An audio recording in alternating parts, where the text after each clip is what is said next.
What's up, everyone? My name is Mark Plant, and this is Disney Dogs. I only hope that we never lose sight of one thing, that it was all started by a mouse. Hey, everyone. Like I said, this is Disney Dogs. My name is Mark Plant. Thank you for coming in. If you're new to this channel, please hit the subscribe button down on the bottom. Really help me out, helps the channel out, and you'll be able to go in and check out all the videos that I have done on this channel. If you're already a subscriber, thank you so much. I do appreciate it. You guys are why I do these videos. If you like this video, please give me a thumbs up. If you didn't like the video, give me a thumbs down. That's fine. Leave in the comments why you didn't like the video. And if you have any questions, give it to me down in the comment and I'll try to answer them the best that I can. I get back to my comments as quick as I possibly can. All right, so basically this is going to be the first video in the series of how to book a trip for Disney. There are many different ways that you can go about this. So basically what I'm going to start out with first is booking an airline. Now, to book an airline, it all depends on where you're coming from. But there are some general rules that you can follow when you are booking an airline on times of the year and the date of the week, what airport you go into, those sort of things. So we're going to go over this video. I will show you how to book an airline on the internet. Very easy. If you're not comfortable booking an airline on the internet, you can always contact a travel professional. If you're a AAA member, AAA has travel services, you can get with them. But for the purposes of this video, I'm going to show you how to do it online, and I'll give you tips and tricks on how to save a little bit of money.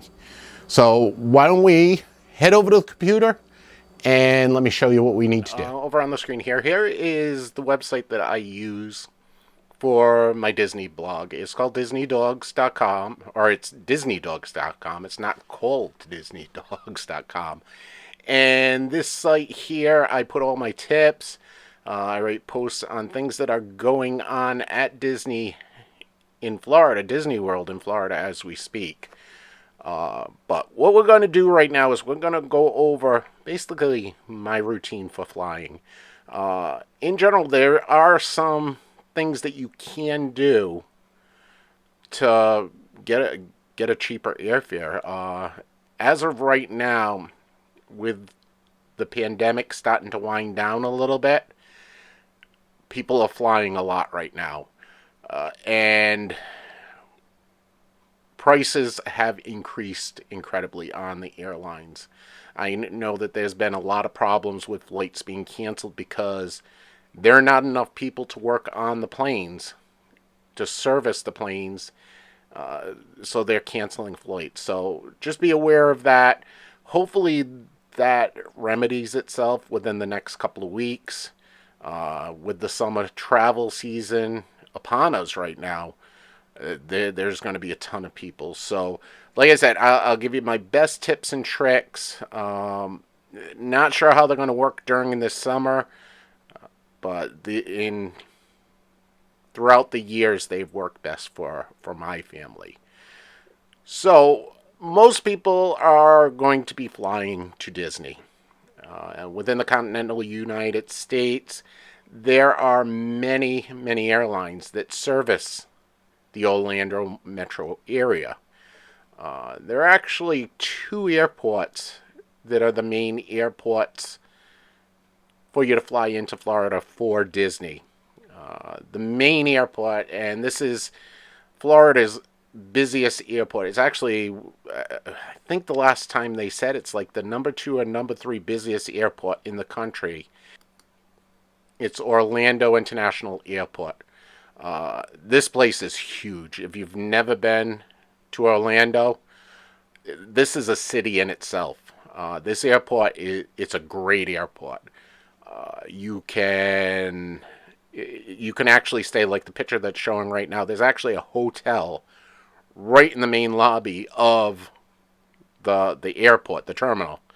My family stayed there a couple of times when we had very early morning flights. It makes it so convenient.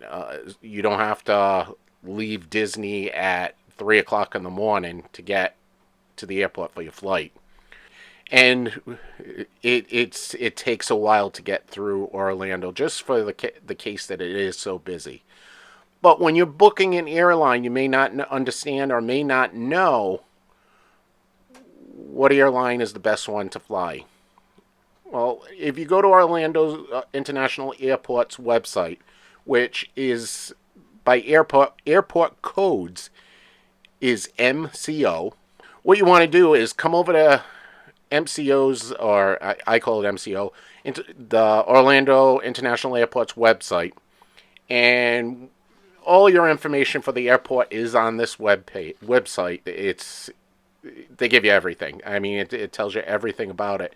But if you're not sure whether an airline that flies out of your local airport flies into Orlando International Airport, this is the best place to check, because they do have a listing and it shows what airlines come into Orlando. So what you want to do is come up to flights here, and there's actually a link here. It'll give you a list of all of the airlines. Okay. This list here, like I said, these are all the airlines that do service through Orlando International Airport. And I'm pretty sure that several of these airlines will fly through your local airport. You may not get a direct flight, but you'll be able to get to Orlando with these airlines. Okay.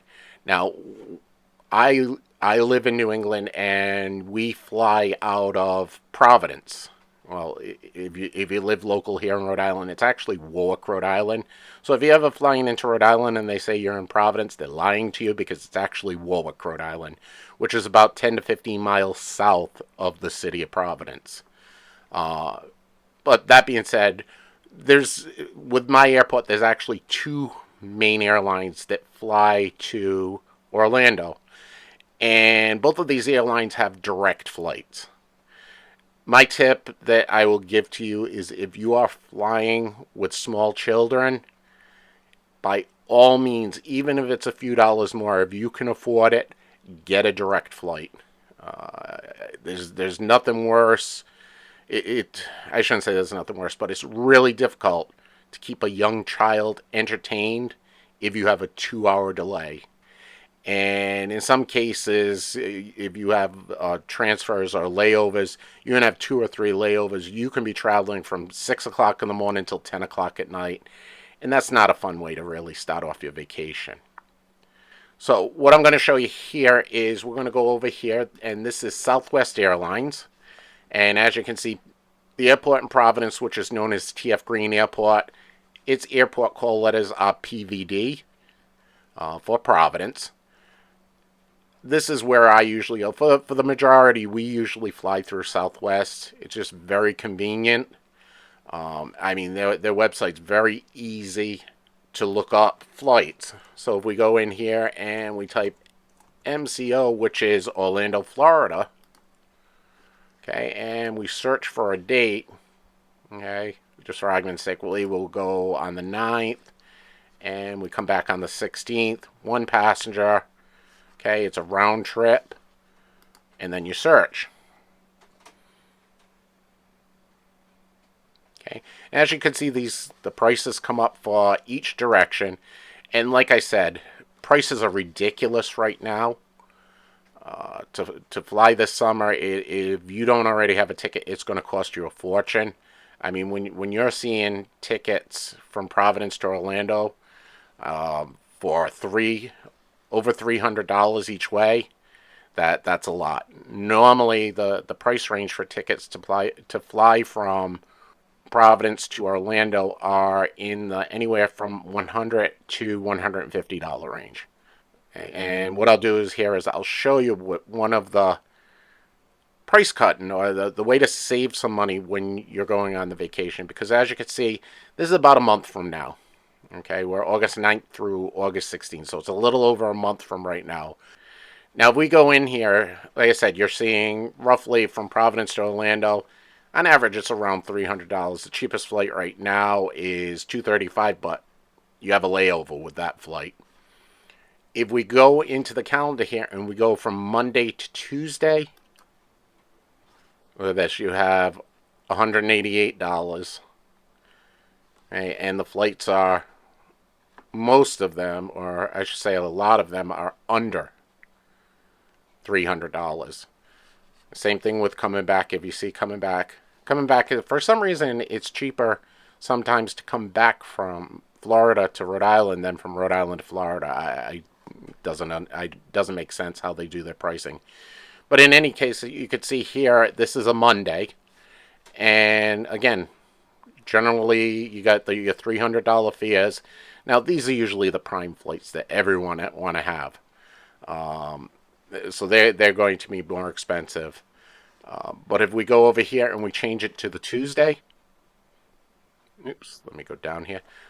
Well, that's on Tuesday. You got the early morning flights at $116, $118, $148 for a 9 o'clock in the morning flight, that's a really good price. So the rule of thumb is if you're going to travel, you will get the cheapest prices in general on a Tuesday, if you fly Tuesday to Tuesday. Also, if you book way in advance, you will get better fares. So if we go up here and we modify going from Providence to Orlando, and we'll go to the calendar here, and usually Southwest, they go about 6 months out. So right now they're booking flights all the way through January. Now, if you're booking a flight around Christmas or Thanksgiving, of course, the price is going to be ridiculous. So even right after New Year's, the prices can be high. So what we'll do is we'll go November 2nd to November 9th. Okay. And, oops, I forgot to hit the search button. So we'll hit search here. And take a second for it to come up. Now you can see prices are still high. That's actually really high for that far out. But coming back, we've got some low fares coming back. But if you look, there are no fares over $300 on the Wanna Getaway. So the further out you fly, the cheaper it's going to be. It's like that with anything. With the hotels at Disney, with car rentals in Orlando. If you book them 6 months out, they're going to be a lot cheaper than if you go a couple of weeks before. With Southwest Airlines, they do have 3 tiers of prices, and as you can see, the Business Select, that's high. And what Business Select is basically their first class service. You get to get on the plane first. You get a lot of more of the perks and benefits. Anytime flights, those are basically refundable flights. So if for some reason the trip that my family is going on soon, we decided right now that we did not want to go, we would get our money back if we had an anytime flight. We usually fly with Wanna Getaway, and with that, we could cancel our flight right now, but you would be issued a credit for the amount that you paid for the flight, and that I believe it's 1 year that you have to use that credit or it's gone. So unfortunately, if you do have the Wanna Getaway package, make sure that you're going on the flight or you're going to have a credit and you'll have to fly within the next year. One of the true benefits that you do have with Southwest, like for me, it's a direct flight. That's the biggest benefit. But the other benefit that you have here is your first 2 bags fly free. Now that's a hidden cost that you're going to need to keep in mind with other airlines, is they charge you per bag. So when you get the rate or the fee for the flight, say they show $135 each way, that's not including your bags. Bags in general are about $25 for the first one, and then you charge different rates for the second, for the third, and some are actually based on the weight of your baggage. So keep that in mind if you're using another airline, that you are charged for your bags. With Southwest, they do not charge you for your bags. Like I say, it adds up. I mean, for my family, there's 4 of us. Even if we only take 1 bag, that's an extra $100.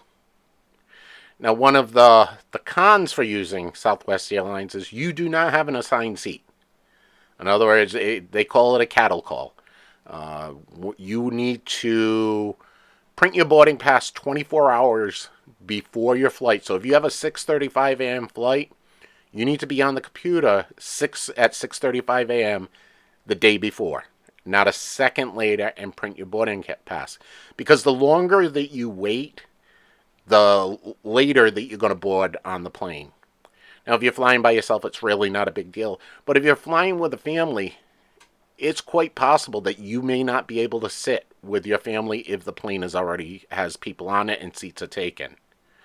Now, Southwest also has an add-on that you can use. It's called Early Bird.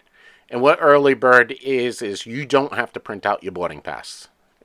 It's your, like, the third section that gets onto the plane after the business class, and those with physical needs or with small children. They get to go on before Early Bird. Now, Early Bird is $25 per ticket.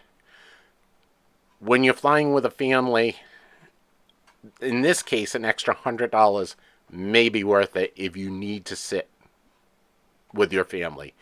If you have children that are 10, 11, 12 years old, you may want to invest the extra $25 per ticket to do this, just so you don't run into the problem of, having to sit 2 rows away from your 12-year-old daughter. So I find that worth it. The other airline that flies out of Providence, where I live, is JetBlue. Now, I've only flown JetBlue once, and it was okay. I mean, I prefer Southwest. I thought Southwest planes are cleaner. The staff was more attentive. It's just, I've had better experience with Southwest Airlines. But I'll show you here with JetBlue, because sometimes you can get a cheaper flight through JetBlue out of Providence. If you're going to MCO, which is Orlando, and the same thing with JetBlue. If you book ahead of time, you're going to get a cheaper price. So we'll go back to the same days. We'll go November 2nd to November 9th. Okay, and it's a round trip flight for one adult. So we'll search the flights. And there you go. Now, as you can see, JetBlue actually has a much lower price. If you fly out at 3:30 in the afternoon, you get to Orlando at 6:35. That's $109. Okay, and then coming back $124. So those are good prices. But you also have to add on, JetBlue charges you $25 per bag.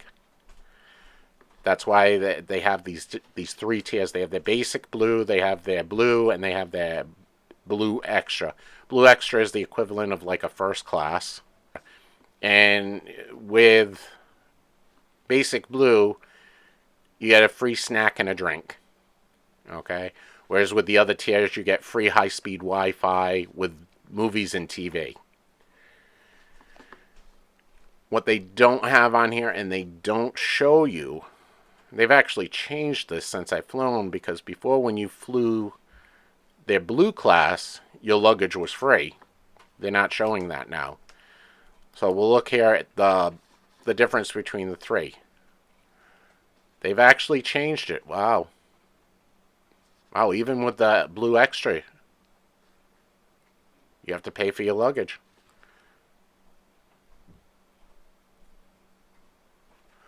Holy mackerel, you're not even allowed a carry-on bag if you fly basic. You're charged for any cancellation. You get a fee now if you want to select your seat. And you are the last ones to board the plane. Ooh. Yeah, those are not good. You used to be able to pick your seat on JetBlue when I flew them, and it was general boarding. Yeah, wow. I don't think I would fly JetBlue with those. It ends up, like I said, they get you with the bait and switch because you got the great fare here. But in the long run, you're going to pay a lot more.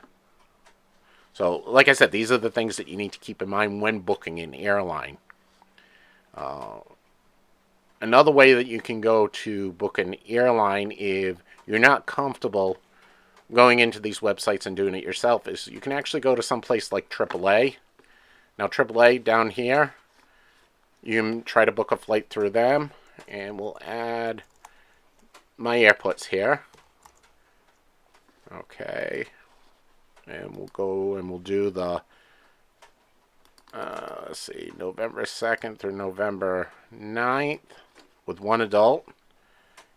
And by going through here, what they'll do is they'll bring up all of the airlines. A little slow loading right now. All right, like I was saying, it shows all of the airlines that fly out of Providence and go to Orlando International. One of the things that you'll notice is if you use a booking site, sort of like this AAA site, Southwest isn't on any of them. And I don't think they belong to or have the membership in these gateway sites. So always check Southwest. Like I said, if Southwest flies out of your city, they're most likely going to, in the long run, going to be the cheapest airline. You're not going to get the top of the line, pamper you service that you would get, say, if you flew first class on United Airlines or American Airlines.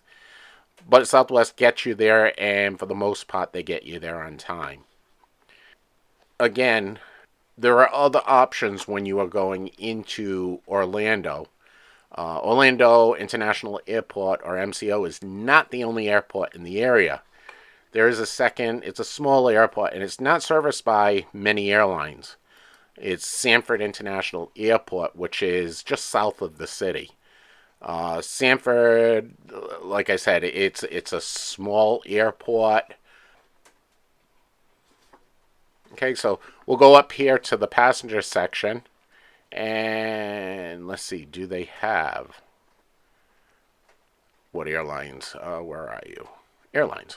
It's right in front of my face. Okay, so these are the airlines that fly into Sanford International Airport. And the only major one that I've ever heard of is Allegiant. And again, like I said, they fly also out of Providence. So technically, I could fly. I think they have flights from Providence to Orlando. So let's go over here. Let's check out Allegiant Air. Okay, and you'll get this. Every airline right now is offering credit cards where you get bonus points and everything. Be careful with them. With any credit card, just be careful. So let's go up here, see if they have their destinations. Okay, so what we'll do is, it's down here on the bottom, I believe. There they are. So these are all the cities that Allegiant flies from to Sanford International Airport. In New England here we have Portsmouth. Really thought they flew out of Providence. Like I said, there's a second airport that you can fly into, Orlando Sanford International. So do your research when you're booking an airline. Check out all the information that you can get. Check out my website, Disney Dogs. We have quite a bit of information on flights, different airlines and such in all of our posts down here. All right, everyone. So like I was saying, that was just a quick overview of what you want to do when you're booking an airline to go into Disney. Basic thing to think of is there are two main airports in Orlando. Well, actually, there's one main airport and then a smaller airport. Majority of your flights, if you're going to Disney, you're going to go through Orlando International Airport. That's where all the car rentals are. Everyone goes through there.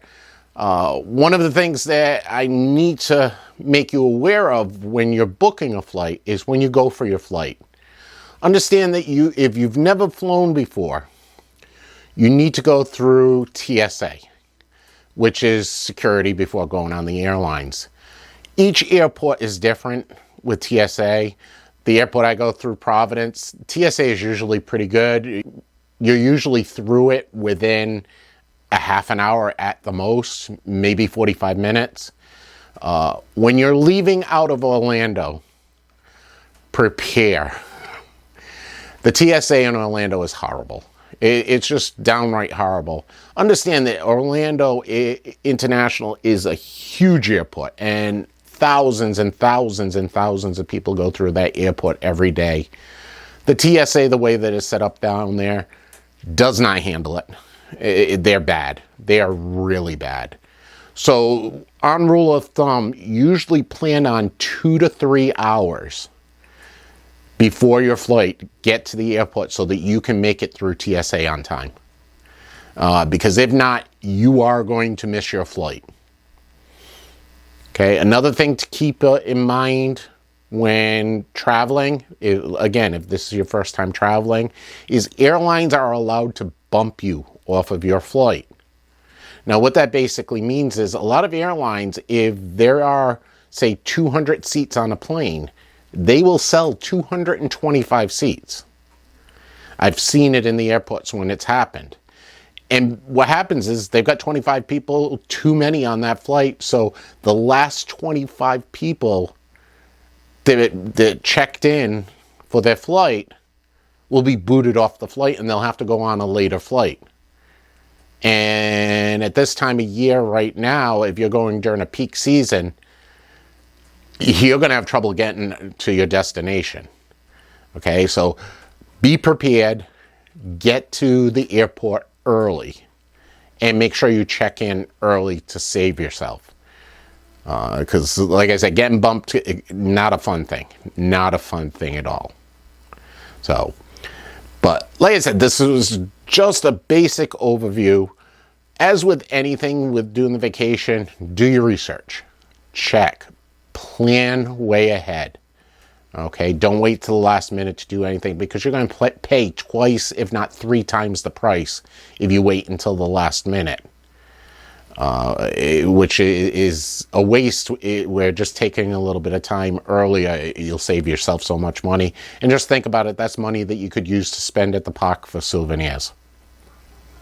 So just be prepared. Research. All right, like I said, this is just a general overview of what I've learned for booking an airline or a flight to get to Orlando. You may have a better way to do it. I'm sure there are plenty of better ways to do it than I do it, or other ways. But this is the way that's worked the best for me and for my family. If you know of a better way to book an airline to get to Orlando, leave me a comment below and give me the information. If you have any questions about booking an airline, leave me a question below. I'll tell you straight out, I am not a travel agent. I'm not licensed in any way. Any information that I'm giving in this video is my own opinion. Okay, so like I said, there may be better ways to do it, but this is the way that's worked best for my family. So, with anything, as with anything on the internet, do your research. So, thanks for coming in. I do appreciate it. I hope you enjoyed this video, and I hope that I'm able to help you out with this. As I've said several times now, leave me questions, leave me comments below, let me know what you think. As I said earlier in the video, if you're new to this channel, thanks for coming in. Thanks for watching the whole video. I do appreciate it. Please hit that subscribe button down on the bottom. I got plenty of videos coming out now. We're going to have a ton of Disney stuff on this channel. So hit that subscribe button. You'll be able to, and hit the bell icon for the notifications. You'll be able to know anytime I put up a new video. As for those of you guys that have subscribed, I appreciate it so much. Thank you so much. And like I just said, hit that bell icon. You'll get a notification anytime a new video comes up. I got a ton of them. If you do hit the bell icon and you're using a mobile device, just make sure that notifications are allowed, or you're not going to get the notification. So, thanks for watching. I do appreciate it, and I'll be back with you guys again real soon.